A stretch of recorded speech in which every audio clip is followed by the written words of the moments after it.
Custom brokers licensing परीक्षा 2021। 1. कितने दिनों के अंदर इंटरनेशनल? क्या इंपोर्ट करने वाले जहाज के अंदर आने के बाद ट्रांसशिपमेंट किया जाएगा? उत्तर 30 दिन। एक्सप्लेनेशन। सी कार्गो मैनिफेस्ट और ट्रांसशिपमेंट रेगुलेशन 2018 के अनुसार इंटरनेशनल ट्रांसशिपमेंट इंपोर्ट करने वाले जहाज के एंट्री इनवर्ड की तारीख से 30 दिनों के अंदर पूरा हो जाना चाहिए। सही मामलों में सही अधिकारी द्वारा एक्सटेंशन दिया जा सकता है। 2. सी कार्गो मैनिफेस्ट और ट्रांसशिपमेंट रेगुलेशन 2018 के अनुसार जहां अराइवल मैनिफेस्ट को इलेक्ट्रॉनिक तरीके से डिलीवर करना मुमकिन नहीं है, वहां किसकी मंजूरी से मैनिफेस्ट को मैन्युअली सबमिट किया जा सकता है? उत्तर सीमा शुल्क आयुक्त। एक्सप्लेनेशन। आमतौर पर मैनिफेस्ट इलेक्ट्रॉनिक तरीके से फाइल किया जाना चाहिए। हालांकि खास हालात, सिस्टम फेलियर वगैरह में कस्टम कमिश्नर की मंजूरी से मैनुअल सबमिशन की इजाजत है। 3. अराइवल मैनिफेस्ट और डिपार्चर मैनिफेस्ट देने के लिए जरूरी शुरुआती रजिस्ट्रेशन। ऐसे रजिस्ट्रेशन जारी होने की तारीख से कितने समय के लिए वैलिड है? उत्तर 3 वर्ष। एक्सप्लेनेशन। SCMTR 2018 के तहत अराइवल मैनिफेस्ट और डिपार्चर मैनिफेस्ट फाइल करने के लिए ऑथराइज कैरियर्स को दिया गया रजिस्ट्रेशन 3 साल के लिए वैलिड है, जिसके बाद रिन्यूअल जरूरी है। 4. ऑथराइज सी कैरियर को कार्गो की एक खास कैटेगरी के मामले में भी नील डिक्लेरेशन फाइल करना होगा। कौन से सामान इस लिस्ट में नहीं है? उत्तर तटीय सामान। स्पष्टीकरण। SCMTR के तहत ट्रांसशिपमेंट कार्गो, ट्रांजिट कार्गो, कंटेनरीकृत कार्गो इत्यादि के लिए शून्य घोषणा दाखिल की जानी चाहिए। तटीय वस्तुओं को इस आवश्यकता से बाहर रखा गया है। 5. कस्टम्स एक्ट 1962 के चैप्टर 8 के ट्रांजिट में सामान से जुड़े नियम किस कैटेगरी के सामान पर लागू होते हैं? उत्तर पार्गमन माल और ट्रांसशिपमेंट माल। स्पष्टीकरण। सीमा शुल्क अधिनियम 1962 का अध्याय 8 पार्गमन और ट्रांसशिपमेंट में माल से संबंधित है, अर्थात घरेलू खपत के लिए मंजूरी दिए बिना भारत से होकर दूसरे गंतव्य तक जाने वाला माल। 6. सेक्शन 58 के तहत किसी स्पेशल वेयरहाउस को दिया गया लाइसेंस कैंसिल करने का अधिकार किस अथॉरिटी को है? उत्तर प्रधान आयुक्त बटा सीमा शुल्क आयुक्त। एक्सप्लेनेशन। सेक्शन 58 के तहत अगर शर्तों का उल्लंघन होता है तो स्पेशल वेयरहाउस का लाइसेंस प्रिंसिपल कमिश्नर या कस्टम कमिश्नर कैंसिल कर सकते हैं। 7. किसी भी 100% एक्सपोर्ट ओरिएंटेड काम में इस्तेमाल के लिए रखे गए कैपिटल गुड्स कितने समय तक वेयरहाउस में रहते हैं? उत्तर 5 साल। स्पष्टीकरण। कस्टम्स एक्ट के सेक्शन 61 के अनुसार 100% EOU के कैपिटल गुड्स वेयरहाउसिंग की तारीख से 5 साल तक वेयरहाउस में रखे जा सकते हैं। 8. कस्टम्स एक्ट 1962 के तहत किस अथॉरिटी को सामान के शुरुआती वेयरहाउसिंग पीरियड को बढ़ाने का अधिकार है? उत्तर प्रधान आयुक्त बटा सीमा शुल्क आयुक्त। स्पष्टीकरण।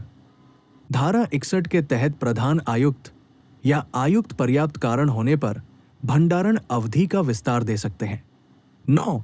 कस्टम्स एक्ट 1962 के तहत कौन सी अथॉरिटी वेयरहाउस में रखे सामान पर 2 करोड़ से ज्यादा का ब्याज माफ कर सकती है? उत्तर केंद्रीय अप्रत्यक्ष कर और सीमा शुल्क बोर्ड CBIC। स्पष्टीकरण। वेयरहाउस में रखे सामान पर 2 करोड़ रुपए से ज्यादा का ब्याज सिर्फ CBIC ही कस्टम्स प्रोविजन के तहत मिली शक्तियों के अनुसार माफ कर सकता है। 10. इनमें से कौन सा काम वेयरहाउस का मालिक सही अधिकारी की इजाजत के बिना नहीं कर सकता? उत्तर गोदाम में रखे सामान को हटाना या स्थानांतरित करना। स्पष्टीकरण। धारा 64 के तहत निरीक्षण, छंटाई, पुनः पैकिंग आदि जैसे कुछ कार्यों की अनुमति दी जा सकती है, लेकिन उचित अधिकारी की अनुमति के बिना माल को हटाने की अनुमति नहीं है। 11. हमें वेयरहाउस में कोई भी मैन्युफैक्चरिंग प्रोसेस करने की इजाजत कौन दे सकता है? उत्तर, प्रधान आयुक्त बटा सीमा शुल्क आयुक्त। स्पष्टीकरण। सीमा शुल्क अधिनियम की धारा 65 के तहत किसी गोदाम में विनिर्माण और अन्य कार्यों के लिए प्रधान आयुक्त या आयुक्त से अनुमति की आवश्यकता होती है। 12. वेयरहाउस में सामान बनाने की प्रक्रिया में इस्तेमाल होने वाले इंपोर्टेड सामान को एक्साइज ड्यूटी की पूरी या कुछ दर से छूट देने का अधिकार किसके पास है? उत्तर, केंद्र सरकार। स्पष्टीकरण। केंद्र सरकार गोदाम निर्माण में प्रयुक्त आयातित सामग्रियों को पूर्ण अथवा आंशिक उत्पाद शुल्क से छूट देने के लिए अधिसूचना जारी कर सकती है। 13. सीमा शुल्क अधिनियम 1962 की धारा 69(1) के अनुसार निर्यात के लिए गोदाम से माल हटाने के लिए निम्नलिखित में से कौन सी शर्त पूर्वापेक्षित नहीं है? उत्तर, आयात शुल्क का भुगतान। एक्सप्लेनेशन। सेक्शन 69 के तहत वेयरहाउस से एक्सपोर्ट किए गए सामान पर इंपोर्ट ड्यूटी देने की जरूरत नहीं होती, सिर्फ एक्सपोर्ट की शर्तें पूरी होनी चाहिए। 14. निम्नलिखित में से कौन सा मामला सीमा शुल्क अधिनियम 1962 की धारा 72 के अनुसार गोदाम से अनुचित तरीके से निकाला गया माल में शामिल नहीं है? उत्तर, धारा 69 के तहत निर्यात के लिए हटाए गए सामान। एक्सप्लेनेशन। सेक्शन 72 तब लागू होता है जब बिना परमिशन या ड्यूटी पेमेंट के सामान हटाया जाता है। सेक्शन 69 के तहत एक्सपोर्ट के लिए हटाया गया सामान लीगल रिमूवल है, इसलिए इसे गलत रिमूवल नहीं माना जाता है। 15. सी कार्गो मैनिफेस्ट और ट्रांसशिपमेंट रेगुलेशन 2018 के रेगुलेशन 10 के अनुसार किस तरह के सामान पर एक ऑथराइज कैरियर किराया या डेमरेज चार्ज कर सकता है? उत्तर, अनुमत फ्री पीरियड के बाद भी अनक्लियर्ड पड़े इंपोर्टेड सामान। स्पष्टीकरण। SCMTR 2018 के रेगुलेशन 10 के तहत ऑथराइज्ड कैरियर कस्टम एरिया में फ्री पीरियड के बाद भी अनक्लियर्ड पड़े सामान के लिए किराया डेमरजेज चार्ज कर सकते हैं। 16.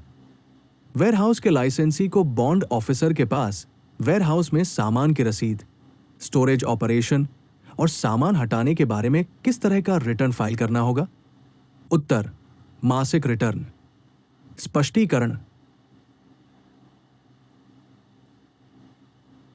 Warehouse custody and handling of goods regulation 2016 के अनुसार वेयरहाउस लाइसेंसी को बॉन्ड ऑफिसर को हर महीने एक रिटर्न जमा करना होगा जिसमें माल की रसीद, स्टोरेज, ऑपरेशन और हटाने का ब्यौरा हो।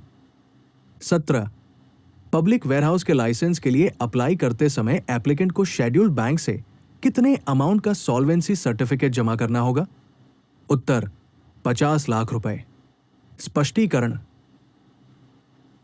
कस्टम्स एक्ट के सेक्शन 57 और उससे जुड़े वेयरहाउस लाइसेंसिंग नियमों के तहत एप्लीकेंट को पब्लिक वेयरहाउस लाइसेंस के लिए किसी शेड्यूल्ड बैंक से 50 लाख रुपए का सॉल्वेंसी सर्टिफिकेट दिखाना होगा। 18. किसी पब्लिक वेयरहाउस को दिया गया लाइसेंस कितने समय तक वैलिड रहता है? उत्तर, अनिश्चित समय, रद्द या सस्पेंड होने तक। एक्सप्लेनेशन। कस्टम्स कानून में बदलाव के बाद वेयरहाउस लाइसेंस का कोई फिक्स वैलिडिटी पीरियड नहीं होता है और यह तब तक वैलिड रहता है जब तक कस्टम्स अथॉरिटी इसे कैंसिल या सस्पेंड न कर दे। 19.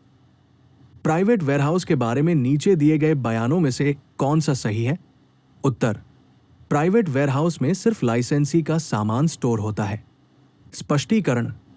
कस्टम्स एक्ट के सेक्शन 58 के तहत एक प्राइवेट वेयरहाउस को सिर्फ लाइसेंस होल्डर का सामान स्टोर करने के लिए लाइसेंस दिया जाता है, जबकि पब्लिक वेयरहाउस में कई इंपोर्टर्स का सामान स्टोर होता है। ऑडिटी के घर पर ऑडिट करने के लिए एडवांस नोटिस देने का टाइम पीरियड क्या है? उत्तर, 15 दिन। स्पष्टीकरण। Warehouse custody and handling of goods regulation 2016 के तहत कस्टम अथॉरिटी को वेयरहाउस परिसर का ऑडिट करने से 15 दिन पहले नोटिस देना होगा। 21. जगह पर ऑडिट शुरू होने की तारीख से कितने दिनों में ऑडिट पूरा हो जाना चाहिए? उत्तर, 30 दिन। स्पष्टीकरण: एक बार वेयरहाउस ऑडिट शुरू होने के बाद इसे आम तौर पर 30 दिनों के अंदर पूरा कर लिया जाना चाहिए। 22 कस्टम्स ब्रोकर लाइसेंसिंग रेगुलेशन 2018 के अनुसार कस्टम्स ब्रोकर के लिए परीक्षा आयोजित करने का काम किस अथॉरिटी को सौंपा गया है? उत्तर: राष्ट्रीय सीमा शुल्क, अप्रत्यक्ष कर और नारकोटिक्स अकादमी NCIN।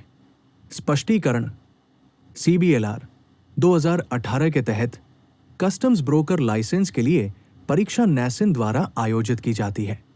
Customs broker licensing regulation 2018 के रेगुलेशन 7 के तहत दिए गए कस्टम्स ब्रोकर लाइसेंस की शुरुआती वैलिडिटी पीरियड क्या है?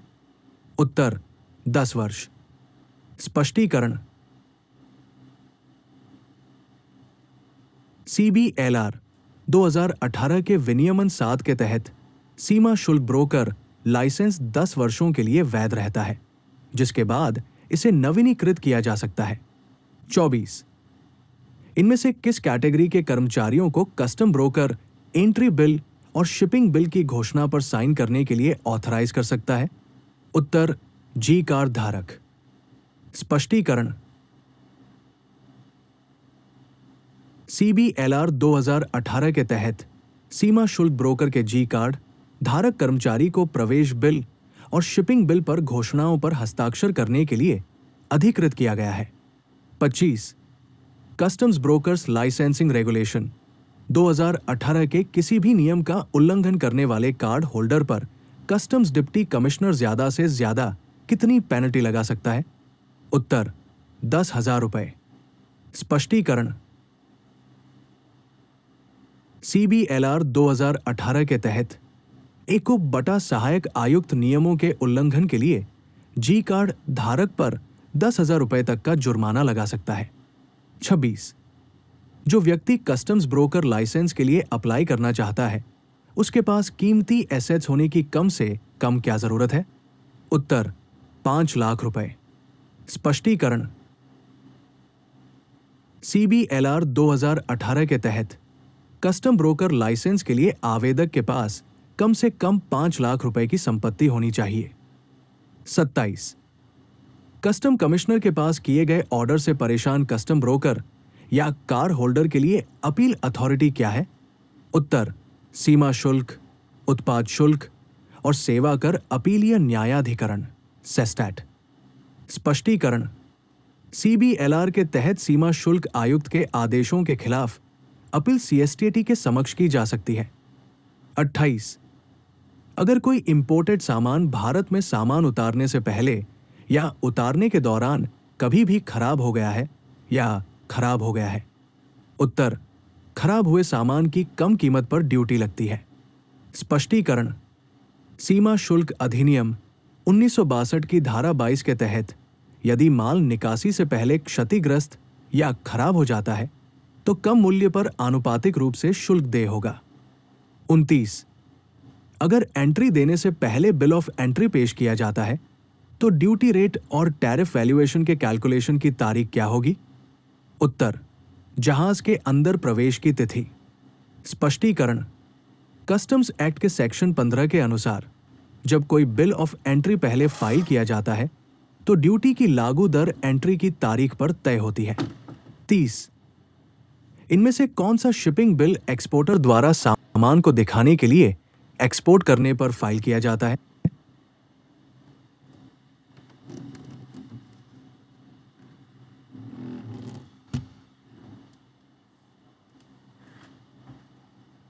उत्तर: प्रदर्शनी शिपिंग बिल।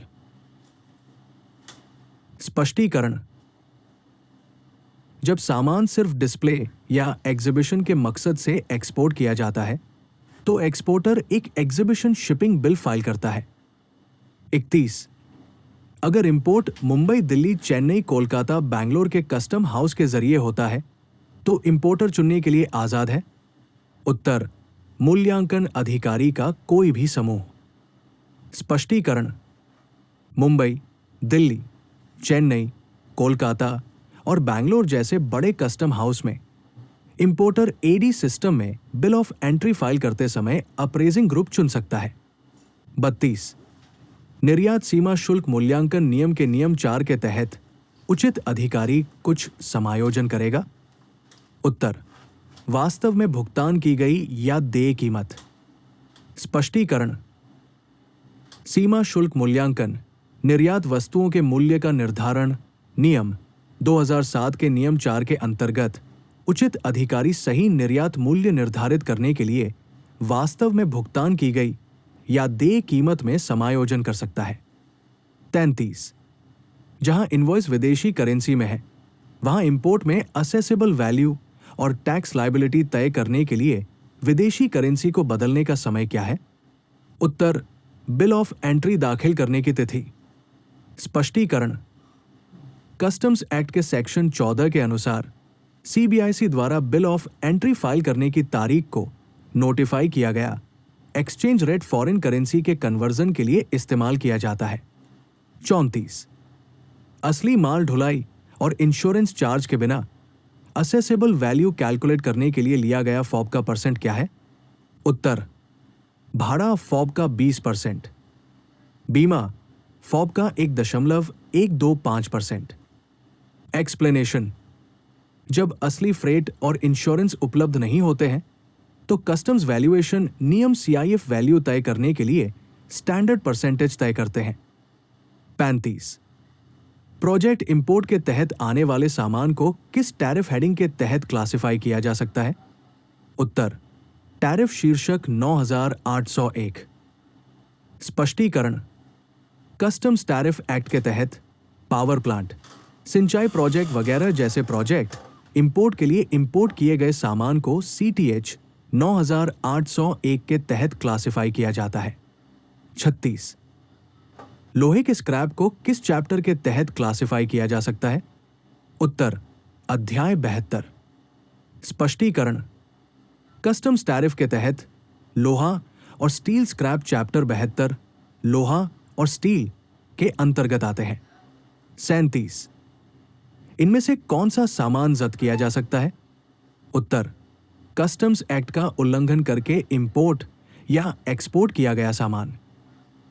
स्पष्टीकरण कस्टम्स एक्ट के सेक्शन 111 और 113 के तहत अगर कोई सामान कानून के खिलाफ या बिना सही घोषणा के इंपोर्ट एक्सपोर्ट किया जाता है तो उसे जब्त किया जा सकता है। 38 इंपोर्टेड सामान के मामले में क्लासिफिकेशन के लिए इनमें से किसे रेफर नहीं किया जाना चाहिए? उत्तर केवल चालान विवरण। स्पष्टीकरण classification customs tariff section notes, chapter notes और एचएसए नियमों के आधार पर होना चाहिए, न कि सिर्फ इनवॉइस में दिए गए डिस्क्रिप्शन के आधार पर। 39 भारत से माल के निर्यात के लिए निम्नलिखित में से कौन सा से अनिवार्य दस्तावेज हैं? उत्तर शिपिंग बिल, वाणिज्यिक चालान, पैकिंग सूची, एक्सप्लेनेशन। एक्सपोर्ट क्लियरेंस के लिए एक्सपोर्टर को शिपिंग बिल के साथ इनवॉइस और पैकिंग लिस्ट जैसे सपोर्टिंग डॉक्यूमेंट्स जमा करने होंगे। 40 सामाजिक अधिभार के संबंध में निम्नलिखित में से कौन सा कथन सही नहीं है? उत्तर ये आईजीएसटी पर लगाया जाता है। स्पष्टीकरण सामाजिक कल्याण अधिभार एसडब्ल्यूएस मूल सीमा शुल्क पर लगाया जाता है, न कि आईजीएसटी जीएसटी क्षतिपूर्ति उपकर या सुरक्षा शुल्क पर। 41 स्क्रैप का इंपोर्ट किस पोर्ट आईसीडी के जरिए नहीं हो सकता है? उत्तर डीजीएफटी ने स्क्रैप इंपोर्ट के लिए पोर्ट्स आईसीडीज को नोटिफाई नहीं किया है।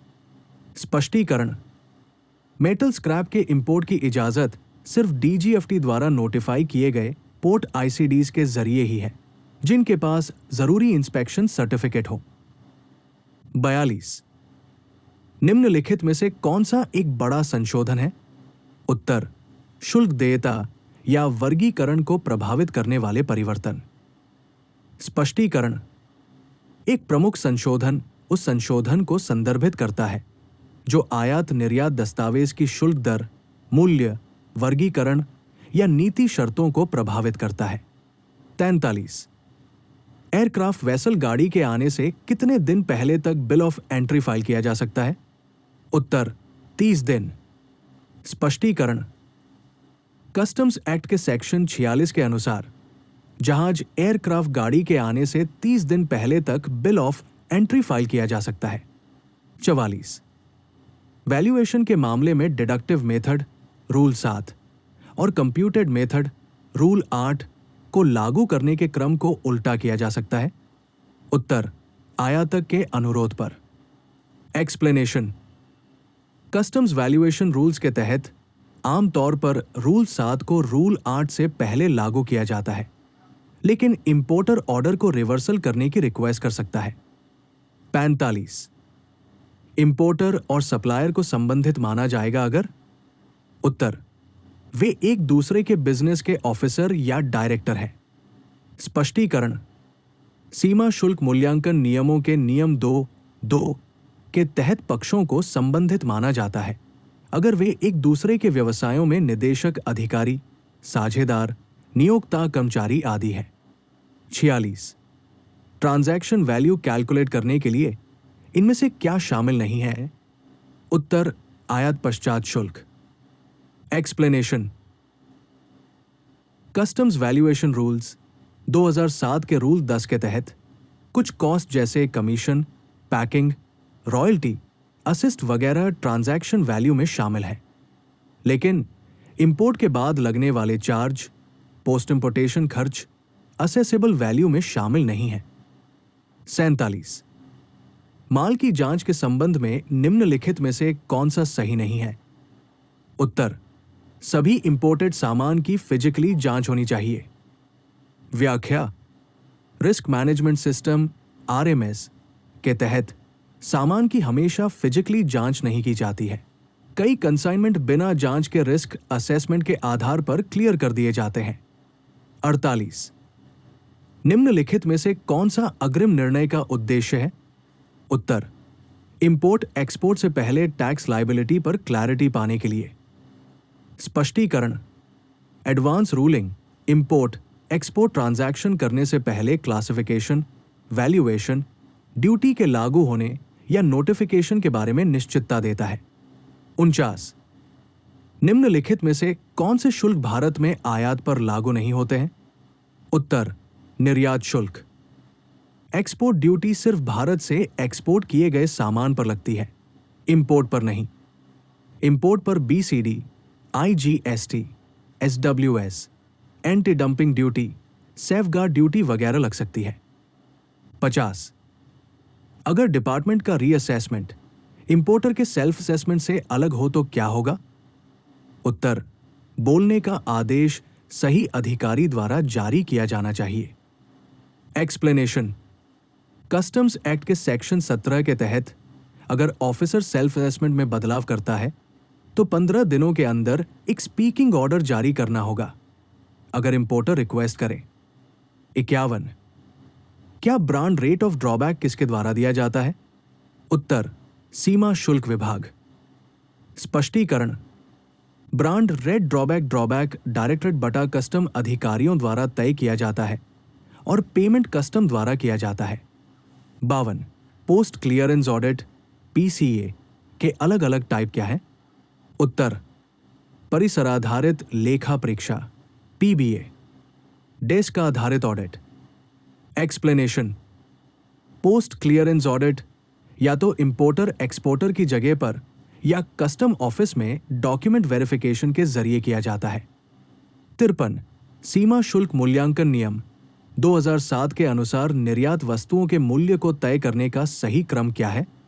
उत्तर निर्यात वस्तुओं का लेन देन मूल्य नियम 3 गणना मूल्य विधि। एक्सप्लेनेशन। एक्सपोर्ट वैल्यूएशन रूल्स पहले ट्रांजैक्शन वैल्यू पर विचार करते हैं और अगर यह तय नहीं हो पाता है तो दूसरे सही तरीकों का इस्तेमाल किया जाता है। 54। सीमा शुल्क अधिनियम 1962 के तहत अपराध जिसके लिए प्रधान आयुक्त के सामान्य या विशेष आदेश द्वारा किसी व्यक्ति को धारा के तहत गिरफ्तार किया जा सकता है। उत्तर धारा 104। स्पष्टीकरण। धारा 104 के तहत सीमा शुल्क अधिकारी आयुक्त प्रधान आयुक्त की मंजूरी से सीमा शुल्क अधिनियम के तहत निर्दिष्ट अपराधों के लिए किसी व्यक्ति को गिरफ्तार कर सकते हैं।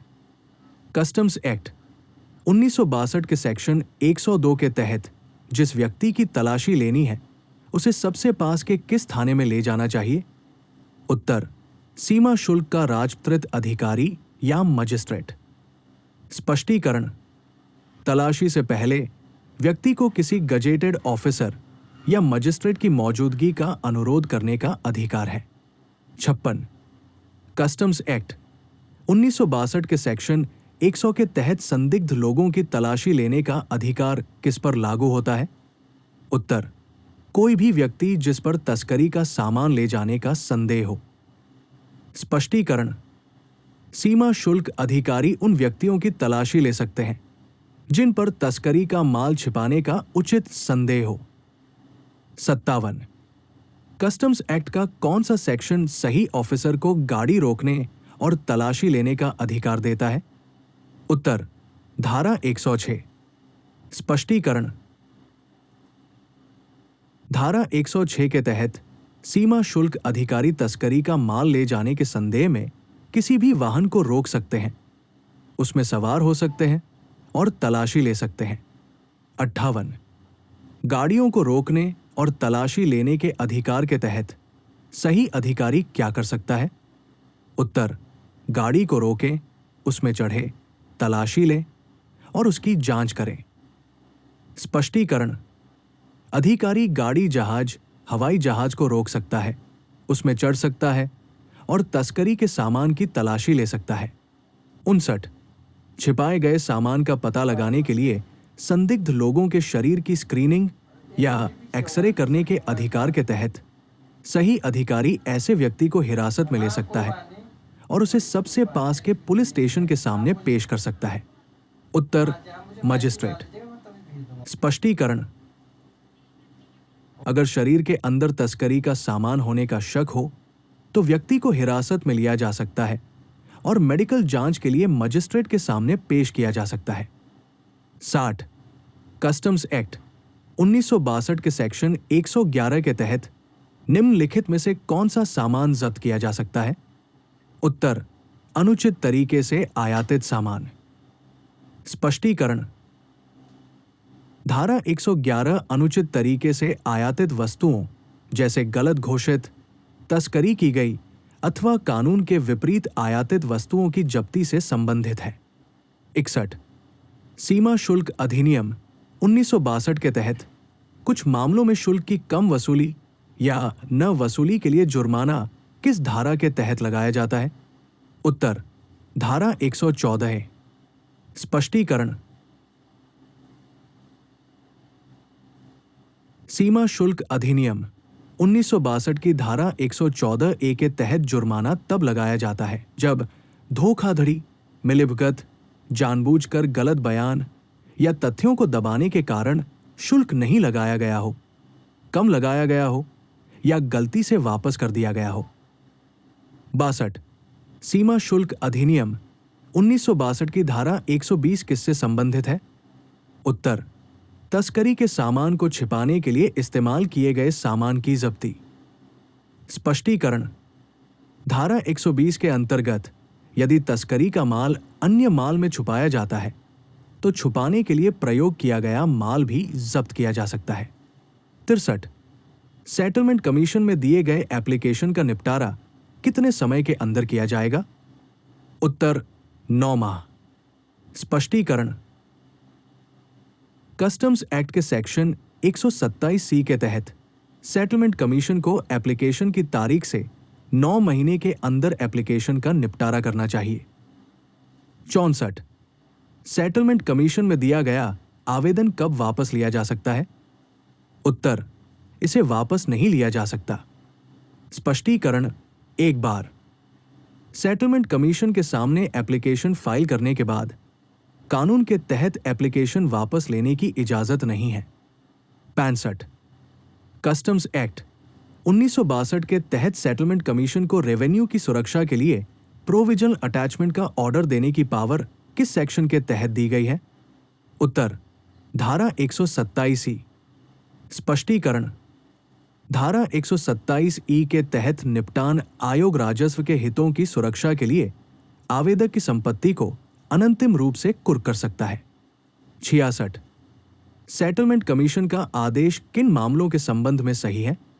उत्तर सेटलमेंट एप्लीकेशन में शामिल मामले। स्पष्टीकरण। सेटलमेंट कमीशन केवल आवेदक द्वारा दायर आवेदन में बताए गए और शामिल मुद्दों पर ही आदेश पारित कर सकता है। 67। सेटलमेंट कमीशन के सामने क्या कार्यवाही चल रही है? उत्तर न्यायिक प्रक्रियाएं। स्पष्टीकरण। सेटलमेंट कमीशन के सामने की कार्यवाही को कानून के तहत न्यायिक कार्यवाही माना जाता है, जो कानूनी उद्देश्यों के लिए कोर्ट की कार्यवाही के समान है। 68। क्या कस्टम्स एक्ट 1962 के सेक्शन 127 जी के तहत एप्लीकेंट कस्टम्स के किसी भी ऑफिसर द्वारा सेटलमेंट कमीशन को दी गई किसी भी रिपोर्ट को इंस्पेक्ट करने या उसकी कॉपी लेने का हकदार है? उत्तर हां। स्पष्टीकरण।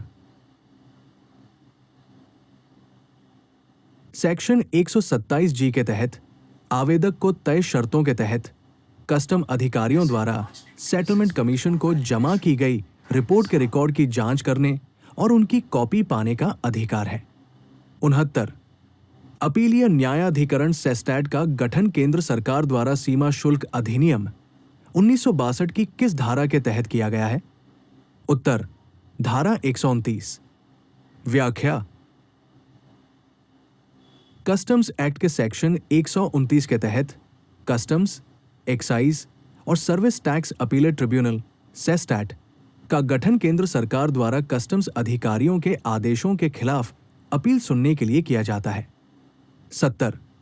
कस्टम्स एक्ट 1962 के सेक्शन 124 के तहत शो कॉज नोटिस जारी करते समय नेचुरल जस्टिस के प्रिंसिपल्स के हिसाब से शो कॉज नोटिस के जरूरी इंग्रेडिएंट्स क्या होंगे? उत्तर जब्ती या पेनल्टी के लिए कारण बताना होगा। रिप्रेजेंटेशन देने का मौका दिया जाना चाहिए। व्यक्तिगत सुनवाई का अवसर। स्पष्टीकरण। धारा 124 के तहत जब्ती या जुर्माना लगाने से पहले व्यक्ति को आरोपों के बारे में सूचित किया जाना चाहिए और बचाव का उचित अवसर दिया जाना चाहिए। 71। जो कोई भी सीमा शुल्क से संबंधित किसी भी व्यवसाय के लेन देन में झूठी घोषणा करता है या झूठे दस्तावेज प्रस्तुत करता है, उसे के साथ दंड दिया जाएगा? उत्तर 2 साल तक की कैद या जुर्माना या दोनों। एक्सप्लेनेशन। कस्टम्स एक्ट के सेक्शन 132 के तहत कस्टम्स ट्रांजैक्शन में गलत डिक्लेरेशन करने या गलत डॉक्यूमेंट्स इस्तेमाल करने पर 2 साल तक की जेल या फाइन या दोनों हो सकते हैं। 72। सीमा शुल्क अधिनियम 1962 की धारा 138 के प्रावधान के तहत दोषपूर्ण मानसिक स्थिति में क्या शामिल है? उत्तर इरादा, मकसद, तथ्य का ज्ञान, किसी तथ्य पर विश्वास या विश्वास करने का कारण। स्पष्टीकरण। धारा 138 अभियोजन पक्ष में दोषपूर्ण मानसिक स्थिति के अस्तित्व को मानती है जब तक कि अभियुक्त अन्यथा साबित न कर दे। 73। कस्टम्स एक्ट 1962 के तहत कंपनियों द्वारा किए गए अपराधों से किस सेक्शन के तहत निपटा जाता है? उत्तर धारा 140। स्पष्टीकरण।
धारा 140 के तहत जब कोई कंपनी कोई अपराध करती है तो कंपनी के साथ साथ उसके व्यवसाय के लिए जिम्मेदार व्यक्ति भी जिम्मेदार ठहराए जा सकते हैं।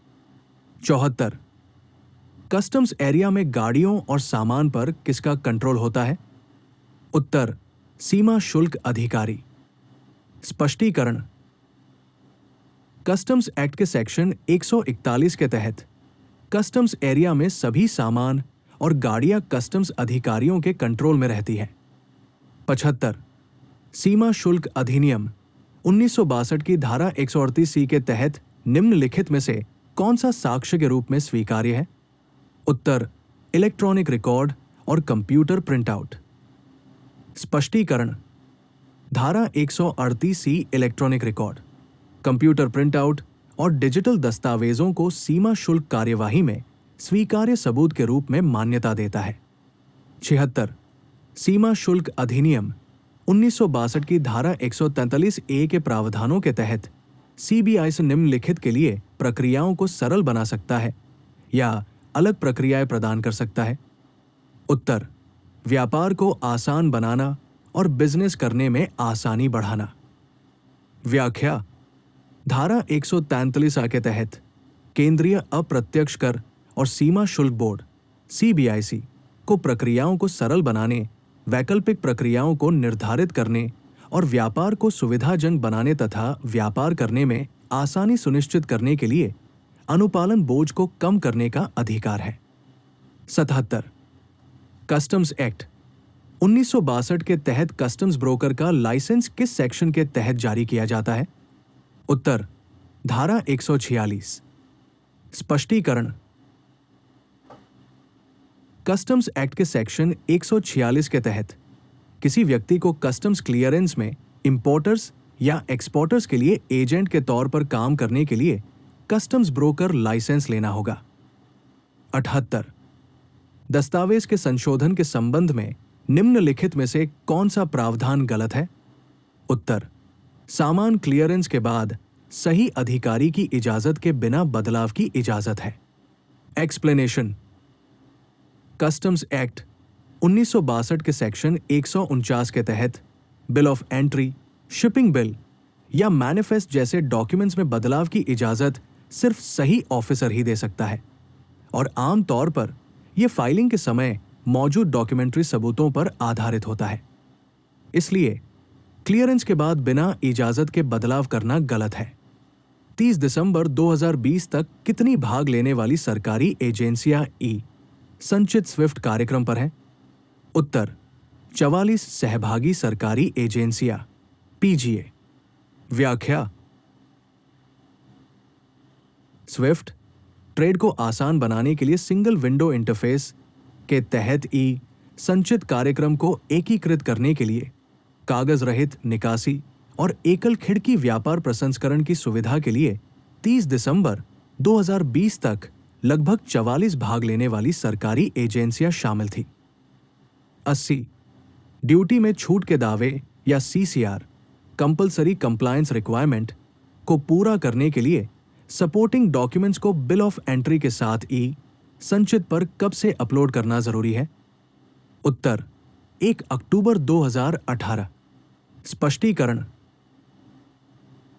1 अक्टूबर 2018 से इंपोर्टर्स को ड्यूटी छूट के दावों और कंप्लायंस जरूरतों के लिए बिल ऑफ एंट्री के साथ संचित सिस्टम में सपोर्टिंग डॉक्यूमेंट्स अपलोड करने होंगे जिससे पेपरलेस कस्टम्स क्लियरेंस हो सके। फॉर्म का निचला भाग एक्सप्लेनेशन के साथ सवाल और जवाब। Q81 फेसलेस असेसमेंट के खिलाफ इंपोर्टर की अपील पर कौन सुनवाई करेगा? सही उत्तर, आयात बंदरगाह के क्षेत्राधिकार आयुक्त। अपील। संक्षिप्त विवरण। Faceless assessment system Torrent customs के तहत बिल ऑफ एंट्री का मूल्यांकन भारत में कहीं भी स्थित फेसलेस असेसमेंट ग्रुप फैग द्वारा किया जाता है। हालांकि यदि आयातक मूल्यांकन को चुनौती देना चाहता है तो अपील फैग के पास दायर नहीं की जाती है। कस्टम्स एक्ट 1962 के सेक्शन 128 के अनुसार अपील कमिश्नर अपील्स के सामने फाइल की जाती है जिसका अधिकार क्षेत्र उस पोर्ट ऑफ इंपोर्ट पर होता है जहां बिल ऑफ एंट्री फाइल किया गया था। परीक्षा के लिए मुख्य बिंदु: assessment faceless assessment group fag द्वारा किया गया। अपील पोर्ट ऑफ इंपोर्ट के ज्यूरिसडिक्शनल कमिश्नर अपील द्वारा हैंडल किया जाएगा। एक पंक्ति संशोधन: फैसलेस मूल्यांकन अपील आयात बंदरगाह के आयुक्त। अपील Q82 जिन चीजों के इंपोर्ट पर रोक है, क्या उन्हें सेस यूनिट पहले से मंजूरी लेकर इंपोर्ट कर सकती है? सही उत्तर अनुमोदन बोर्ड BOA। संक्षिप्त विवरण: स्पेशल इकोनॉमिक जोन एक्ट 2005 और सेज रूल्स 2006 के तहत सेज यूनिट्स को इंपोर्ट एक्सपोर्ट के लिए कई छूट मिलती है। हालांकि आमतौर पर मना किए गए सामान को इंपोर्ट नहीं किया जा सकता। एक सेज यूनिट सेज के बोर्ड ऑफ अप्रूवल BOA की पहले से मंजूरी लेकर ही बैन आइटम्स का इंपोर्ट कर सकती है। परीक्षा बिंदु: SEZ में प्रतिबंधित सामान अनुमोदन बोर्ड BOA से अनुमोदन आवश्यक है। प्रश्न 83: एक SEZ इकाई द्वारा माल का विनाश किसके साथ किया जा सकता है? सही उत्तर निर्दिष्ट अधिकारी की अनुमति। संक्षिप्त विवरण: special economic zone rules 2006 rule 39 के अनुसार सेज यूनिट द्वारा इंपोर्ट किया गया या खरीदा गया कोई भी सामान जो पुराना, खराब या इस्तेमाल के लायक नहीं रह जाता है, उसे नष्ट किया जा सकता है। ऐसा विनाश केवल सेज के निर्दिष्ट अधिकारी की अनुमति से ही किया जा सकता है। एग्जाम पॉइंट: सेज के सामान को नष्ट करना खास ऑफिसर की परमिशन। Q84 अगर इंपोर्टर रीअसेसमेंट स्वीकार नहीं करता है तो स्पीकिंग ऑर्डर जारी करने के लिए क्या समय सीमा तय की गई है? सही उत्तर 15 दिन। संक्षिप्त विवरण: सीमा शुल्क अधिनियम 1962 की धारा 17(5) के अंतर्गत अगर इंपोर्टर एक्सपोर्टर रीअसेसमेंट को स्वीकार नहीं करता है तो सही ऑफिसर को रीअसेसमेंट की तारीख से 15 दिनों के अंदर एक स्पीकिंग ऑर्डर जारी करना होगा। एग्जाम पॉइंट: रीअसेसमेंट के बाद स्पीकिंग ऑर्डर 15 दिनों के अंदर। Q85 नारकोटिक ड्रग्स और साइकोट्रोपिक सब्सटेंस के इंपोर्ट के लिए इंपोर्ट सर्टिफिकेट की कितनी कॉपी जारी करने वाली अथॉरिटी द्वारा जारी की जाती है? सही उत्तर 4 प्रतियां। संक्षिप्त विवरण: narcotic drugs and psychotropic substance act 1985 और इससे जुड़े नियमों के तहत नारकोटिक ड्रग्स साइकोट्रोपिक पदार्थों के लिए इंपोर्ट सर्टिफिकेट आइक अधिकारियों द्वारा कंट्रोल और वेरिफिकेशन के लिए 4 कॉपी में जारी किया जाता है। एग्जाम पॉइंट: NDPS इंपोर्ट के लिए इंपोर्ट सर्टिफिकेट 4 कॉपी जारी की गई।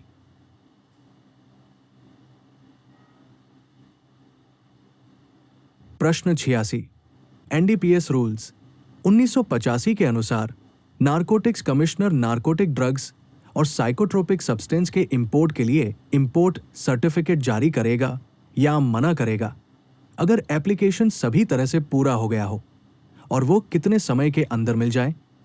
सही उत्तर 21 दिन। संक्षिप्त विवरण: narcotic drugs and psychotropic substance rules 1985 के अनुसार जब इंपोर्ट सर्टिफिकेट आइक के लिए एप्लीकेशन हर तरह से पूरी तरह जमा की जाती है तो नारकोटिक्स कमिश्नर को इसे तुरंत प्रोसेस करना होता है।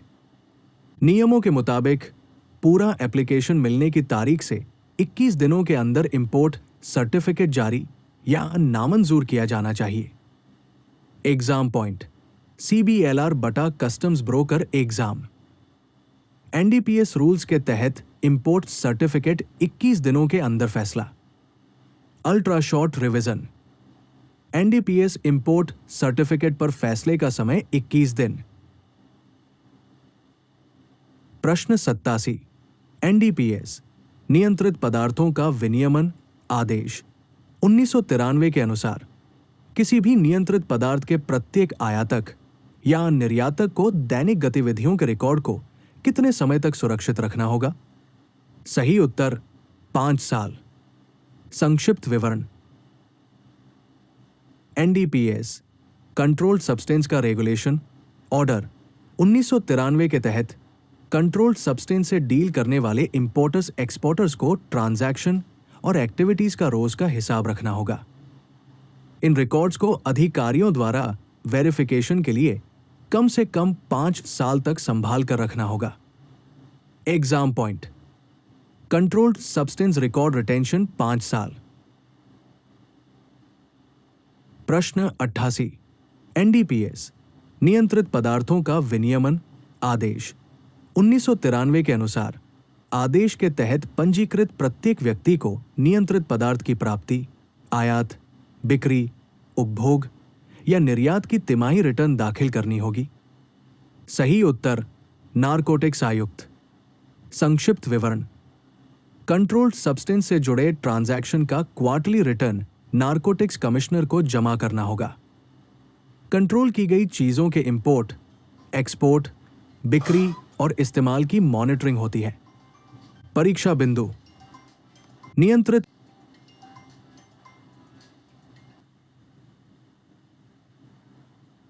नियंत्रित पदार्थ आदेश के तहत तिमाही रिटर्न नारकोटिक्स आयुक्त। प्रश्न 89। सुरक्षा उपाय मात्रात्मक प्रतिबंध नियम 2012 के अंतर्गत सुरक्षा मात्रात्मक प्रतिबंधों के संबंध में जांच पूछताछ करने वाले अधिकृत अधिकारी का पद से नीचे नहीं होना चाहिए। सही उत्तर भारत सरकार के उपसचिव। संक्षिप्त विवरण। सुरक्षा उपाय मात्रात्मक प्रतिबंध नियम 2012 के तहत सुरक्षा मात्रात्मक प्रतिबंधों के बारे में जांच एक अधिकृत अधिकारी द्वारा की जाती है। नियमों में यह बताया गया है कि ऐसा अधिकारी भारत सरकार के डिप्टी सेक्रेटरी के रैंक से नीचे का नहीं होना चाहिए। Exam point. Authorised officer rank minimum deputy secretary गोई। प्रश्न 90। सुरक्षा उपाय मात्रात्मक प्रतिबंध नियम 2012 के अंतर्गत लगाए गए सुरक्षा मात्रात्मक प्रतिबंध किसी भी स्थिति में की अवधि से आगे नहीं लगाए जाएंगे। सही उत्तर 4 वर्ष। संक्षिप्त विवरण। सेफगार्ड क्वांटिटेटिव रोग घरेलू इंडस्ट्री को बचाने के लिए कुछ समय के लिए है। Safeguard measure quantitative restriction rules 2012 के अनुसार ऐसे रिस्ट्रिक्शन कुल मिलाकर 4 साल से ज्यादा नहीं हो सकते। Exam point. Maximum safeguard quantitative restriction period 4 साल। Q91 इंपोर्टेड सामान के फर्स्ट चेक अप्रेजल के बारे में इनमें से कौन से स्टेटमेंट सही हैं? कथन। एक इंपोर्टेड सामान की असेसमेंट से पहले जांच की जा सकती है। 2 इंपोर्टर ड्यूटी लाइबिलिटी का असेसमेंट करने से पहले सामान की जांच के लिए रिक्वेस्ट कर सकता है। 3 कस्टम असेसिंग ऑफिसर या डिप्टी असिस्टेंट कमिश्नर असेसमेंट से पहले जांच का ऑर्डर दे सकते हैं। सही उत्तर 1, 2 और 3 सभी सही है। संक्षिप्त विवरण। फर्स्ट चेक अप्रेजमेंट में असेसमेंट से पहले सामान की जांच की जाती है जब वैल्यूएशन, क्लासिफिकेशन या डिस्क्रिप्शन जैसी डिटेल्स को वेरीफाई करने की जरूरत होती है। ऐसा तब हो सकता है जब इंपोर्टर इसका अनुरोध करता है या कस्टम अधिकारी ने यह आदेश दिया। Exam point. पहली जांच असेसमेंट से पहले परीक्षा। Q92 AOT2 सर्टिफिकेट वाले इंपोर्टर्स एक्सपोर्टर्स को दी जाने वाली सुविधाओं के संबंध में इनमें से कौन सा कथन सही नहीं है? मुख्य विचार। ऑथराइज्ड इकोनॉमिक ऑपरेटर प्रोग्राम के तहत AOT2 होल्डर्स को कई फायदे मिलते हैं, जैसे कम परीक्षा प्रतिशत, तेज कार्गो निकासी, शुल्क का आस्थगित भुगतान, सीमा शुल्क प्रक्रियाओं में प्राथमिकता उपचार। ये बात सही नहीं है। 100% जांच या ज्यादा सख्त जांच AOT2 को असल में कम जांच और जल्दी क्लियरेंस मिलता है। Exam point. AOT2 तेज क्लियरेंस प्लस कम एग्जामिनेशन। प्रश्न 94। शस्त्र नियम 2016 के तहत अनुसूची I की श्रेणी 3 में निर्दिष्ट हथियारों और गोला बारूद के अस्थायी आयात के लिए लाइसेंस किसी विदेशी आगंतुक को भारत में एक व्यापार शो में ऐसे हथियारों और गोला बारूद को प्रदर्शित करने के लिए दिया जा सकता है। सही उत्तर गृह मंत्रालय एमएचए द्वारा। संक्षिप्त विवरण। आर्म्स रूल्स 2016 के तहत विदेशी विजिटर्स द्वारा एग्जीबिशन या ट्रेड शो में दिखाने के लिए हथियारों और गोला बारूद के टेम्पररी इंपोर्ट के लिए परमिशन की जरूरत होती है। ऐसा लाइसेंस गृह मंत्रालय देता है। Exam point. ट्रेड शो के लिए हथियारों का टेम्पररी इंपोर्ट एमएचए से लाइसेंस। प्रश्न 95। B17 export oriented unit EOU द्वारा एग्जीक्यूट किया गया बॉन्ड कितने अमाउंट के बराबर लिया जाता है? सही उत्तर आयातित या खरीदे गए सामान पर 25% शुल्क माफ किया जाएगा। संक्षिप्त विवरण। ईओयूज ड्यूटी फ्री इंपोर्ट और खरीद पर ड्यूटी लायबिलिटी को कवर करने के लिए B17 बॉन्ड बनाते हैं।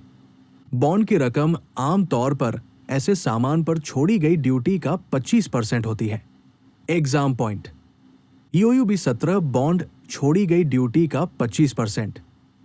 Q96 export oriented unit EOU द्वारा बैंक गारंटी देने से छूट के संबंध में निम्न में से कौन सा कथन सत्य है? सही उत्तर अच्छा ट्रैक रिकॉर्ड बटा स्टेटस धारक बटा निर्धारित सीमा से अधिक टर्नओवर वाली इकाइयों को बैंक गारंटी प्रस्तुत करने से छूट दी जा सकती है। संक्षिप्त विवरण। एक्सपोर्ट ओरिएंटेड यूनिट स्कीम के प्रोसीजर के अनुसार अच्छी कंप्लायंस हिस्ट्री वाले कुछ ईओयूज को बॉन्ड एग्जीक्यूट करते समय बैंक गारंटी देने से छूट दी जाती है। Exam point. अच्छे ट्रैक रिकॉर्ड वाला ईओयू बैंक गारंटी में छूट मिल सकती है। Q97 export oriented unit EOU को कंप्यूटर और पेरिफेरल्स के अलावा कैपिटल गुड्स के लिए दी गई डेप्रिसिएशन के संबंध में इनमें से कौन सा सही है? सही उत्तर पहले वर्ष में 4% प्रति तिमाही मूल्यह्रास की अनुमति है। संक्षिप्त विवरण। जब ईओयूज के कैपिटल गुड्स को डोमेस्टिक टैरिफ एरिया DTA में क्लियर किया जाता है तो उनकी वैल्यू पर डेप्रिसिएशन की इजाजत होती है। कंप्यूटर और पेरिफेरल्स के अलावा कैपिटल गुड्स के लिए पहले वर्ष में प्रति तिमाही 4%, अगले सालों में कम रेट लागू होंगे। Exam point. EOU depreciation non computer capital goods पहले साल में 4% प्रति तिमाही। Q98 रिलेटेड पार्टी इंपोर्ट के मामले में SVB को कौन सा केस इन्वेस्टिगेशन के लिए नहीं लेना चाहिए? सही उत्तर जहां आयातित वस्तुओं का मूल्य केवल रॉयल्टी या लाइसेंस शुल्क से प्रभावित होता है जो आयातित वस्तुओं से संबंधित नहीं होता है। संक्षिप्त विवरण। SVB स्पेशल वैल्यूएशन ब्रांच उन मामलों की जांच करता है जहां इंपोर्टर और एक्सपोर्टर संबंधित होते हैं और यह रिश्ता ट्रांजैक्शन वैल्यू पर असर डाल सकता है। लेकिन SVB जांच की जरूरत नहीं है जब मामला सिर्फ रॉयल्टी या लाइसेंस फीस से जुड़ा हो जो इंपोर्टेड सामान से जुड़ा ना हो। Exam point. SVB उन मामलों की जांच नहीं करता है जहां रॉयल्टी लाइसेंस फीस इंपोर्टेड सामान से जुड़ी नहीं है। Q99 authorised economic operator AEO scheme के अनुसार AEO T1 को दी गई सुविधाओं के बारे में इनमें से कौन सा स्टेटमेंट सही नहीं है? गलत कथन। डायरेक्ट पोर्ट डिलीवरी बटा डायरेक्ट पोर्ट एंट्री सुविधा अपने आप उपलब्ध है। संक्षिप्त विवरण। अधिकृत आर्थिक ऑपरेटर कार्यक्रम के तहत AEO T1 को कस्टम क्लियरेंस में आसानी और कम जांच मिलती है। डायरेक्ट पोर्ट डिलीवरी DPD या डायरेक्ट पोर्ट एंट्री DPE जैसी सुविधाएं मुख्य रूप से हायर टियर AEO T2 बटा AEO T3 के लिए उपलब्ध है। Exam point. AEO T एक सिर्फ बेसिक सुविधा, पूरी एडवांस सुविधाएं नहीं। Q100 आवेदक द्वारा AEO स्टेटस का सर्टिफिकेट देने की शर्तों और स्टैंडर्ड का लगातार पालन सुनिश्चित करने के लिए AEO T2 स्टेटस का रिव्यू कितनी बार किया जाएगा? सही उत्तर 3 साल में एक बार। संक्षिप्त विवरण। ऑथराइज्ड इकोनॉमिक ऑपरेटर प्रोग्राम के तहत एओ सर्टिफिकेशन का समय समय पर रिव्यू किया जाता है। एओ T2 के लिए हर 3 साल में एक बार कंप्लायंस रिव्यू किया जाता है ताकि ये पक्का हो सके कि एंटिटी जरूरी स्टैंडर्ड्स को पूरा करती रहे। एग्जाम पॉइंट, एओ T2 रिव्यू फ्रीक्वेंसी हर 3 साल में। Q101 ईपीसीजी स्कीम के तहत इंपोर्ट किए गए कैपिटल गुड्स के लिए इंस्टॉलेशन सर्टिफिकेट जमा करने की वन टाइम एक्सटेंशन के बारे में इनमें से कौन सा स्टेटमेंट सही है? सही उत्तर, संबंधित रीजनल अथॉरिटी आरए 6 महीने तक का एक्सटेंशन दे सकती है। संक्षिप्त विवरण, export promotion capital goods scheme के तहत इंपोर्टर को कैपिटल गुड्स इंस्टॉल करने के बाद इंस्टॉलेशन सर्टिफिकेट जमा करना होगा। अगर सर्टिफिकेट समय पर जमा नहीं किया जा सकता है तो directorate general of foreign trade की संबंधित रीजनल अथॉरिटी आरए 6 महीने तक का एक बार एक्सटेंशन दे सकती है। Exam point, EPCG installation certificate RA द्वारा 6 महीने तक का वन टाइम एक्सटेंशन।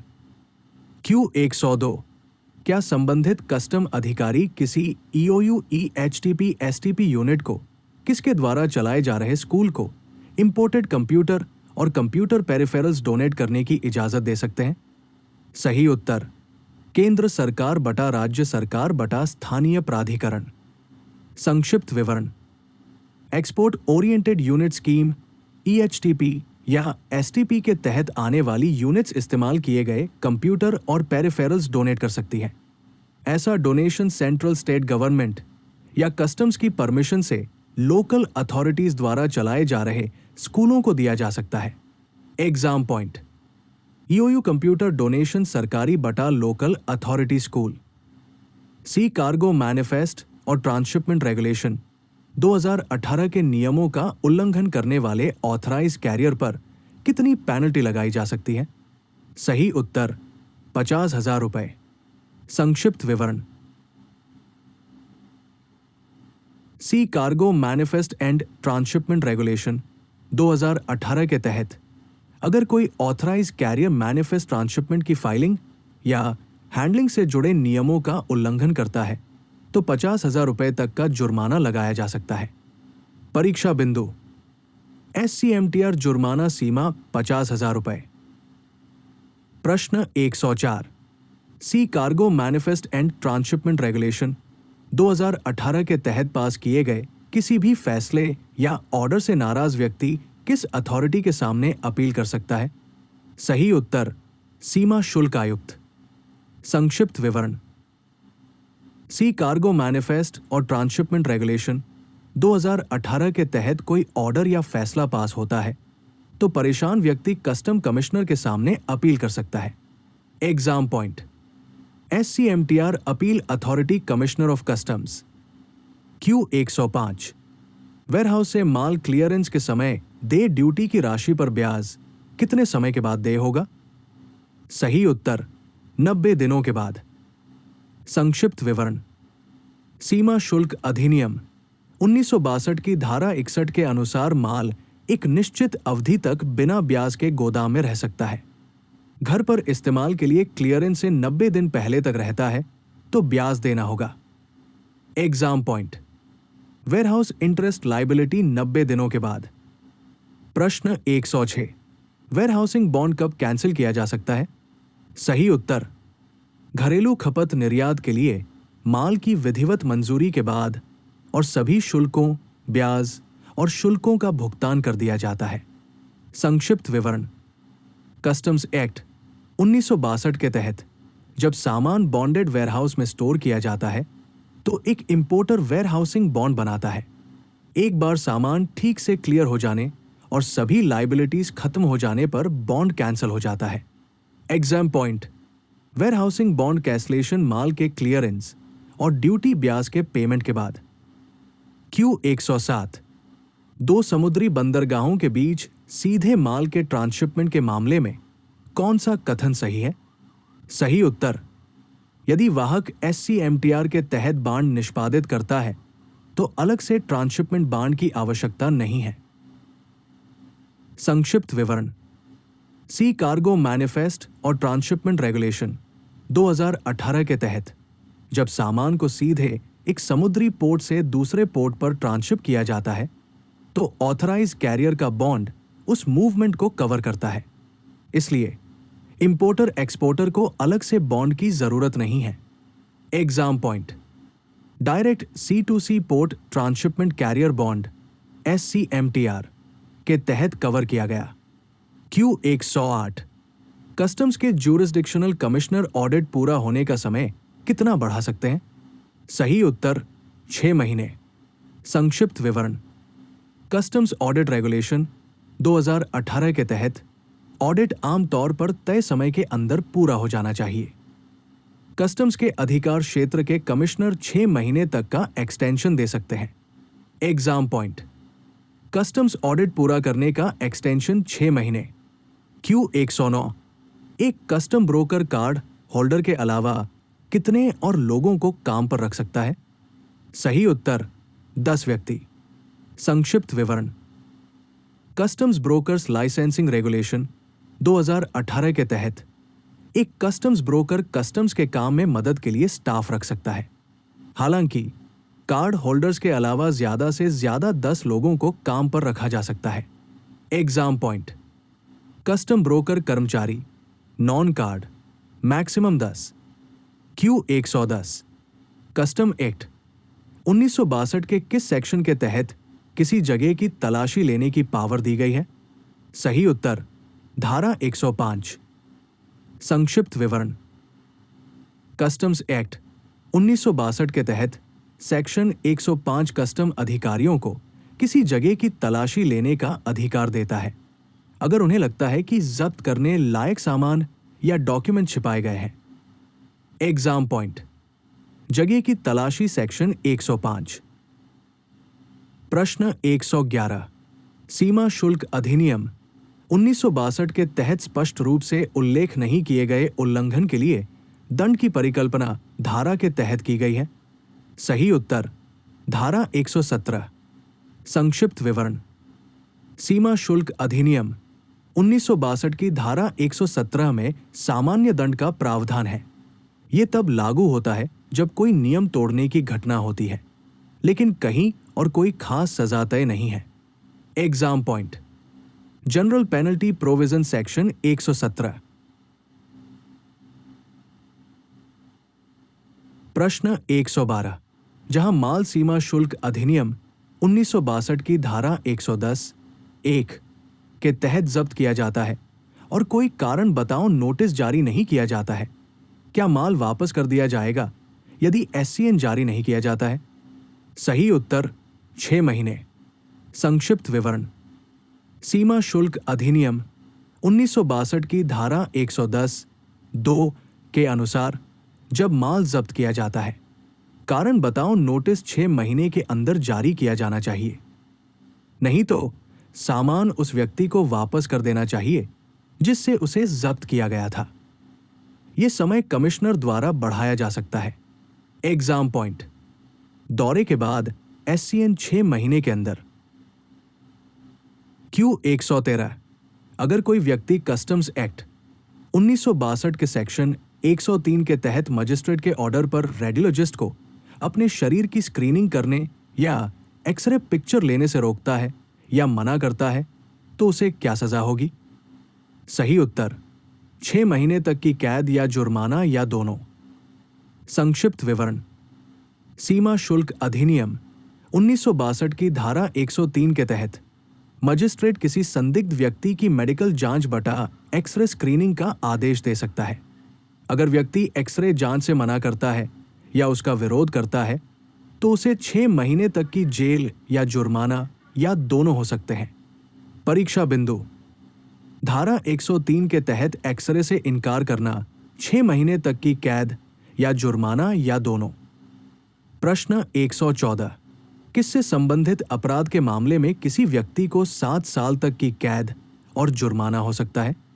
सही उत्तर ड्यूटी की चोरी या चोरी की कोशिश बटा तय कीमत के स्मगल किए गए सामान से डील करना।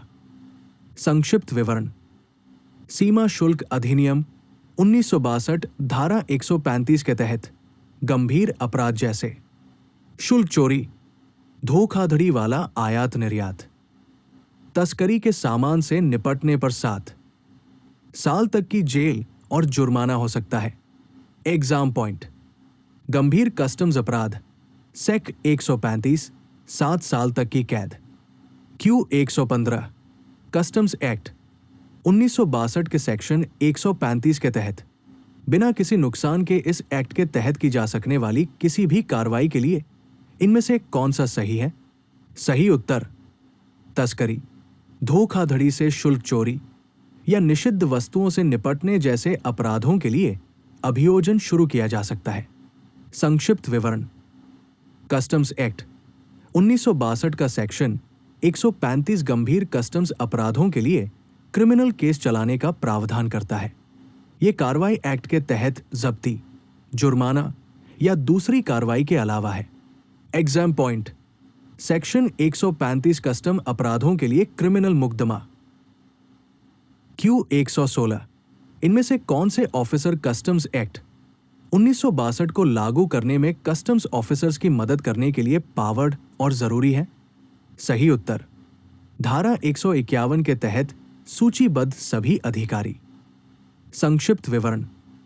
कस्टम्स एक्ट 1962 के सेक्शन 151 के तहत कई सरकारी अधिकारियों को कस्टम अधिकारियों की मदद करनी होती है, जिनमें शामिल है पुलिस अधिकारी, केंद्र बटा राज्य सरकार के अधिकारी, स्थानीय अधिकारियों के अधिकारी। परीक्षा पॉइंट। कस्टम्स को सहायता सेक्शन 151। क्यू 117 कस्टम्स एक्ट 1962 के तहत कोई ऑर्डर, फैसला, समन, नोटिस या कोई और कम्युनिकेशन इनमें से किस तरीके से सर्व किया जा सकता है? सही उत्तर सभी निर्धारित तरीके धारा 153। संक्षिप्त विवरण।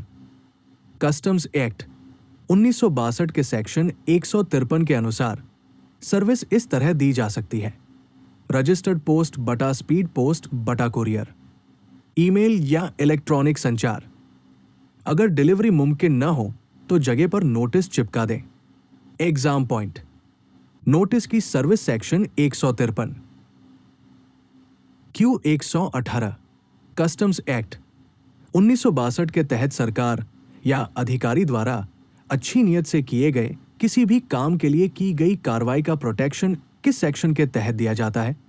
सही उत्तर धारा 155। संक्षिप्त विवरण। कस्टम्स एक्ट 1962 का सेक्शन 155 एक्ट के तहत ड्यूटी करते समय अच्छी नीयत से किए गए कामों के लिए सरकारी अधिकारियों को सुरक्षा देता है। Exam point. अच्छी नीयत से किए गए कामों के लिए सुरक्षा सेक्शन 155। क्यू 119 सेक्शन 127 आई के प्रोविजन के तहत सेटलमेंट कमीशन किसी केस को सही ऑफिसर को वापस भेज सकता है? सही उत्तर अगर सेटलमेंट कमीशन को पता चलता है कि एप्लीकेंट ने ड्यूटी लायबिलिटी का पूरा और सही डिस्क्लोजर नहीं किया है। संक्षिप्त विवरण। सीमा शुल्क अधिनियम 1962 की धारा 127 आई के तहत सीमा शुल्क और केंद्रीय उत्पाद शुल्क निपटान आयोग करदाता द्वारा दायर आवेदन की जांच करता है। अगर कमीशन ये नतीजा निकालता है कि एप्लीकेंट ने पूरी और सही जानकारी नहीं दी है, तो वो केस को एडजुडिकेशन के लिए सही ऑफिसर को वापस भेज सकता है। Exam point. Settlement commission case वापस कर सकता है अगर पूरी और सच्ची जानकारी नहीं दी जाती है। प्रश्न 121 रिटेस्टिंग के संबंध में निम्नलिखित में से कौन सा कथन सही नहीं है? गलत कथन। रिटेस्टिंग के लिए कितनी भी बार रिक्वेस्ट की जा सकती है? संक्षिप्त विवरण। कस्टम प्रोसीजर में सैंपल्स की रिटेस्टिंग सिर्फ एक बार ही की जा सकती है अगर टेस्ट रिपोर्ट पर कोई विवाद हो। यह आमतौर पर किसी दूसरी नोटिफाइड लैबोरेटरी या चीफ केमिस्ट की लैबोरेटरी में किया जाता है। Exam point. रिटेस्टिंग सिर्फ एक बार अलाउड, अनलिमिटेड नहीं। प्रश्न 122 प्रोविजनल असेसमेंट के मामले में क्या सही है? सही उत्तर अनंतिम मूल्यांकन की अनुमति तब दी जा सकती है जब आयातक बटा निर्यातक उचित मूल्यांकन के लिए आवश्यक दस्तावेज या जानकारी प्रस्तुत करने में असमर्थ हो। संक्षिप्त विवरण। कस्टम्स एक्ट 1962 के सेक्शन 18 के तहत सही ऑफिसर प्रोविजनल असेसमेंट की इजाजत तब दे सकता है जब डॉक्यूमेंट या जानकारी अधूरी है या आगे और टेस्ट पूछताछ की जरूरत है। इंपोर्टर को संभावित ड्यूटी अंतर को कवर करने के लिए सिक्योरिटी के साथ एक बॉन्ड बनाना होगा। Exam point, provisional assessment section 18 bond plus security जरूरी।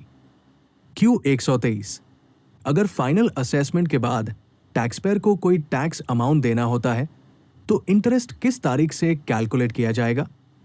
सही उत्तर, उस महीने के पहले दिन से जिसमें ड्यूटी प्रोविजनली असेस की गई थी।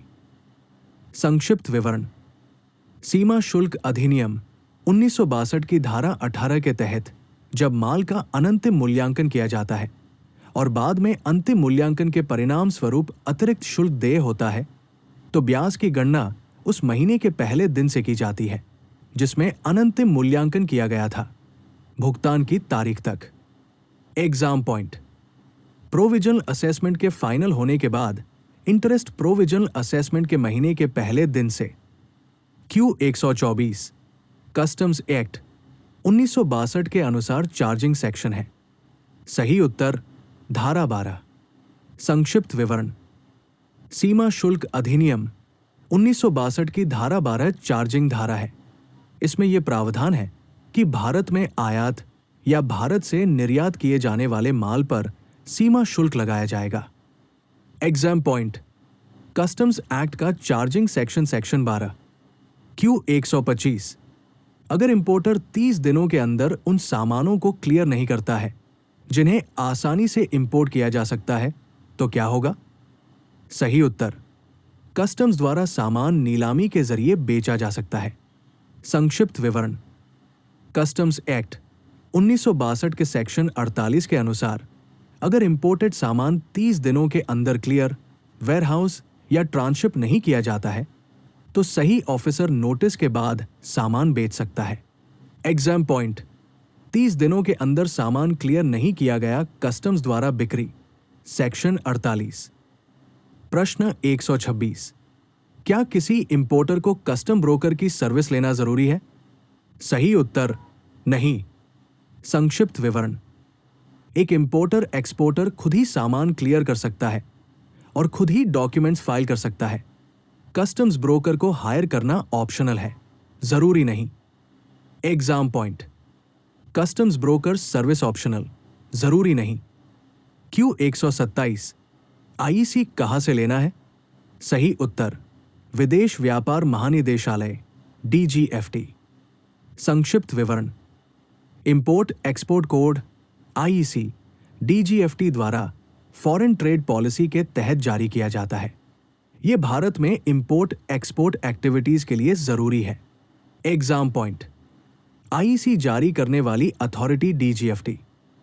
प्रश्न 128, ई संचित है।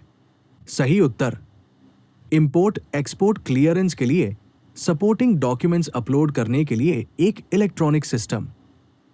संक्षिप्त विवरण, ई संचित इंपोर्टर्स एक्सपोर्टर्स को बिल ऑफ एंट्री या शिपिंग बिल के साथ डॉक्यूमेंट्स डिजिटली अपलोड करने की सुविधा देता है। यह आइसगेट के तहत पेपरलेस कस्टम्स क्लियरेंस को सपोर्ट करता है। एग्जाम पॉइंट, ई संचित कस्टम्स के लिए electronic document upload system. Q 129, नए न्यूमेटिक रबर टायर को किस चैप्टर के तहत क्लासिफाई किया गया है? सही उत्तर अध्याय 40। संक्षिप्त विवरण, सीमा शुल्क अधिनियम 1975 के तहत नए वायवीय रबर टायर अध्याय 40 रबड़ और उसके लेख के अंतर्गत आते हैं। शीर्षक 4011 के अंतर्गत कवर किया गया। Exam point, pneumatic rubber tyre chapter 40। Q 130, acid blacks azo dyes को किस चैप्टर के तहत क्लासिफाई किया जा सकता है? सही उत्तर अध्याय 32। संक्षिप्त विवरण, एजोडाई ऑर्गेनिक रंग है जिनका इस्तेमाल टेक्सटाइल और दूसरी इंडस्ट्रीज में होता है। सीमा शुल्क अधिनियम 1975 के तहत वे अध्याय 32 टैनिंग या रंगाई के अर्क, रंजक और रंजक के अंतर्गत आते हैं। परीक्षा बिंदु। एजोडाइज अध्याय 32। प्रश्न 132। खतरनाक कचरे की सीमा पार आवाजाही से निपटने के लिए नोडल मंत्रालय कौन सा है? सही उत्तर पर्यावरण, वन और जलवायु परिवर्तन मंत्रालय। संक्षिप्त विवरण। खतरनाक कचरे के इंपोर्ट एक्सपोर्ट का रेगुलेशन पर्यावरण कानूनों के तहत होता है। मोई एफसीसी खतरनाक कचरे के ट्रांसबाउंड्री मूवमेंट के लिए नोडल मिनिस्ट्री है। परीक्षा बिंदु। खतरनाक अपशिष्ट आंदोलन मोई एफसीसी। प्रश्न 133।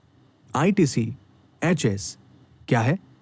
सही उत्तर सामंजस्यपूर्ण प्रणाली पर आधारित भारतीय व्यापार वर्गीकरण। संक्षिप्त विवरण। आईटीसी एचएस भारत में इंपोर्ट और एक्सपोर्ट आइटम के लिए क्लासिफिकेशन सिस्टम है। इसे directorate general of foreign trade द्वारा फॉरेन ट्रेड पॉलिसी के तहत जारी किया जाता है। Exam point. आईटीसी एचएस पर आधारित इंडियन ट्रेड क्लासिफिकेशन।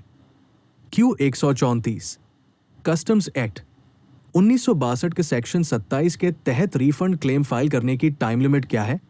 सही उत्तर शुल्क के भुगतान की तिथि से 1 वर्ष।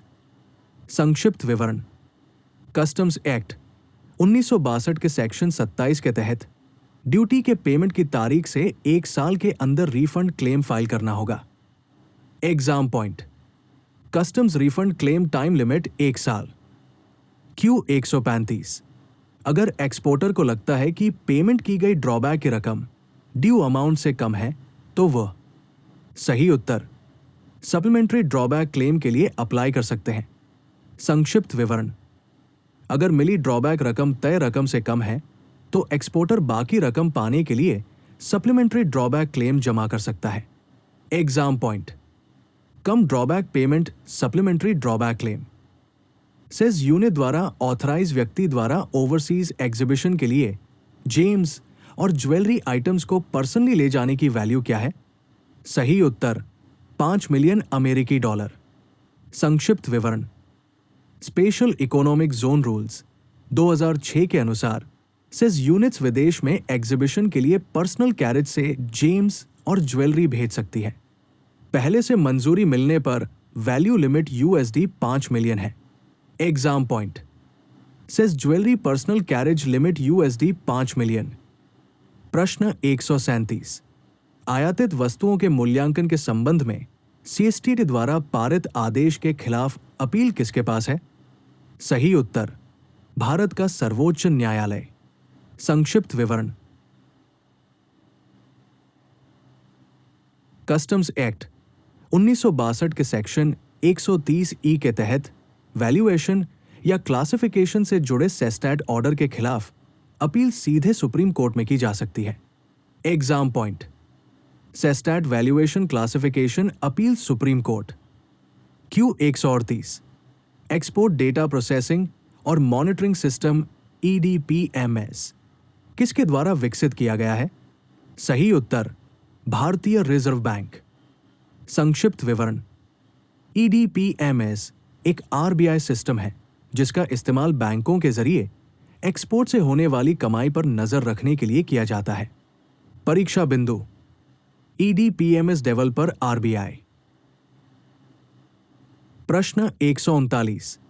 अस्पष्ट खाद्य सामग्री से तात्पर्य ऐसे आयातित खाद्य खेप से है जिसकी डिलीवरी FSSAI से NOC प्राप्त होने के बाद निम्नलिखित अवधि के भीतर नहीं की जाती है। सही उत्तर 30 दिन। संक्षिप्त विवरण। Food safety and standards authority of India के नियमों के तहत खाने के कंसाइनमेंट को NOC के 30 दिनों के अंदर क्लियर करना होगा, नहीं तो उन्हें बिना साफ किए गए खाने की चीजें माना जाता है। Exam point. फूड कंसाइनमेंट का समय साफ नहीं से NOC के 30 दिन बाद। प्रोग्राम टीम की सिफारिश के बाद AEO programme manager AEO T2 certificate चाहने वाले एप्लीकेंट को सर्टिफिकेट जारी करने के बारे में कितने समय के अंदर बताएगा? सही उत्तर 30 दिन। संक्षिप्त विवरण। ऑथराइज्ड इकोनॉमिक ऑपरेटर प्रोग्राम के तहत AEO प्रोग्राम टीम के अप्रूवल की सिफारिश करने के बाद प्रोग्राम मैनेजर को 30 दिनों के अंदर सर्टिफिकेट जारी करना या बताना होगा। Exam point. रिकमेंडेशन के बाद EOT दो सर्टिफिकेट जारी 30 दिन। यदि आप चाहें तो मैं कस्टम्स ब्रोकर परीक्षा टॉप 200 वन लाइन प्रश्न सबसे अधिक पूछे जाने वाले भी तैयार कर सकता हूं, जो परीक्षा MCQs के लगभग 70 से 80% को कवर करता है। प्रश्न 141। सीमा शुल्क अधिनियम 1962 की धारा 135 में प्रयुक्त अभिव्यक्ति कोई भी व्यक्ति इसका अर्थ है? सही उत्तर। इसमें इंपोर्टर, एक्सपोर्टर या कोई भी अन्य व्यक्ति शामिल है। संक्षिप्त विवरण। सीमा शुल्क अधिनियम 1962 की धारा 135 के तहत तस्करी, शुल्क चोरी या तस्करी के सामान से निपटने जैसे अपराध किसी भी व्यक्ति द्वारा किए जा सकते हैं। ये शब्द बहुत बड़ा है और इसमें इंपोर्टर, एक्सपोर्टर, कैरियर, एजेंट या अपराध में शामिल कोई भी व्यक्ति शामिल है। परीक्षा बिंदु। धारा 135 में कोई भी व्यक्ति आयातक बटा निर्यातक बटा कोई भी शामिल व्यक्ति। Q 142 कस्टम्स एक्ट 1962 के अनुसार गुड्स की परिभाषा में शामिल नहीं है। सही उत्तर अचल संपत्ति। संक्षिप्त विवरण। सीमा शुल्क अधिनियम 1962 की धारा 2(22) के अनुसार वस्तुओं में शामिल है जहाज, विमान, स्टोर, सामान, मुद्रा और परक्राम्य लिखत। अचल संपत्ति शामिल नहीं है। परीक्षा बिंदु। माल की परिभाषा में शामिल नहीं है अचल संपत्ति। प्रश्न 143। लैंड कस्टम स्टेशन LCS के जरिए सामान के एक्सपोर्ट के लिए कौन सा डॉक्यूमेंट फाइल करना होता है? सही उत्तर शिपिंग बिल। संक्षिप्त विवरण। लैंड कस्टम स्टेशन के जरिए सामान के एक्सपोर्ट के लिए एक्सपोर्टर को कस्टम्स एक्ट 1962 के तहत शिपिंग बिल फाइल करना होगा। Exam point. LCS पर डॉक्यूमेंट एक्सपोर्ट करे शिपिंग बिल। Q 144 एक्सपोर्ट पर कस्टम ड्यूटी किस पर दी जाती है?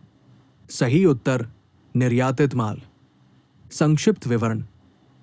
कस्टम्स एक्ट 1962 के सेक्शन 12 के तहत भारत में इंपोर्ट या यहां से एक्सपोर्ट किए जाने वाले सामान पर कस्टम्स ड्यूटी लगाई जा सकती है।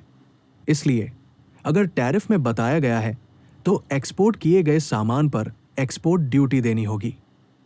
परीक्षा बिंदु। निर्यात शुल्क भारत से निर्यात किए गए सामान पर। Q 145 इनमें से कौन सा जानवर लाइव स्टॉक इंपोर्टेशन एक्ट के तहत लाइव स्टॉक नहीं माना गया है? सही उत्तर मछली। संक्षिप्त विवरण। लाइव स्टॉक इंपोर्टेशन एक्ट 1898 के तहत पशुधन में आमतौर पर मवेशी, भेड़, बकरी, घोड़े आदि जैसे जानवर शामिल होते हैं। इस एक्ट के तहत मछलियों को लाइव स्टॉक नहीं माना जाता है। परीक्षा बिंदु। मछली अधिनियम के तहत पशुधन नहीं। Q 146 कस्टम्स टैरिफ के अनुसार सबहेडिंग में कितने अंक होते हैं? सही उत्तर 6 अंक। संक्षिप्त विवरण। सीमा शुल्क अधिनियम 1975 के तहत अध्याय 2 अंक, शीर्षक 4 अंक, सबहेडिंग 6 अंक, टैरिफ आइटम भारत 8 अंक। परीक्षा बिंदु। उपशीर्षक 6 अंक। Q 147 कस्टम्स एक्ट 1962 के अनुसार गुड्स के असेसमेंट की परिभाषा में शामिल है। सही उत्तर अनंतिम मूल्यांकन, पुनर्मूल्यांकन और स्वमूल्यांकन। संक्षिप्त विवरण। सीमा शुल्क अधिनियम 1962 की धारा 2(2) के अनुसार मूल्यांकन में शामिल है आत्म मूल्यांकन, अनंतिम मूल्यांकन, पुनर्मूल्यांकन। परीक्षा पॉइंट। असेसमेंट की परिभाषा सेल्फ, प्रोविजनल और रीअसेसमेंट। प्रश्न 148 सेस के बारे में निम्नलिखित में से कौन सा कथन सही है? सही उत्तर SZ को व्यापार संचालन और कर्तव्यों के लिए भारत के सीमा शुल्क क्षेत्र के बाहर का क्षेत्र माना जाता है। संक्षिप्त विवरण। विशेष आर्थिक क्षेत्र अधिनियम 2005 के तहत। Q149 Kimberley process certification scheme किस कमोडिटी के इंपोर्ट से जुड़ी है? सही उत्तर कच्चे हीरे। संक्षिप्त विवरण। किम्बरली प्रक्रिया प्रमाणन योजना ये सुनिश्चित करती है कि कच्चे हीरों का इस्तेमाल सशस्त्र संघर्षों, संघर्ष हीरे के वित्त पोषण के लिए नहीं किया जाता है। Exam point.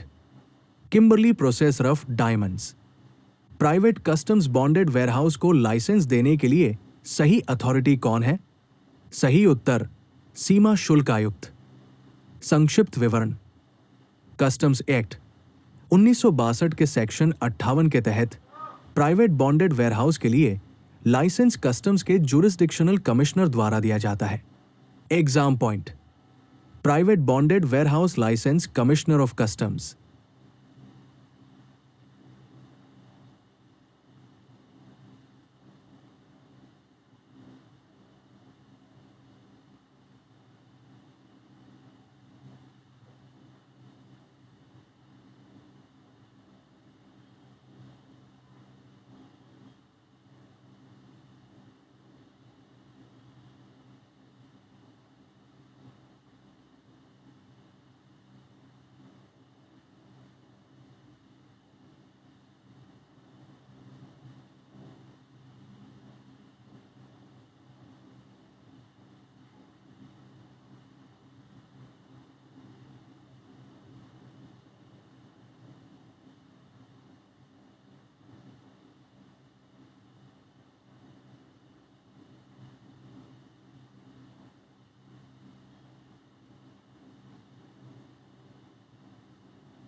Custom brokers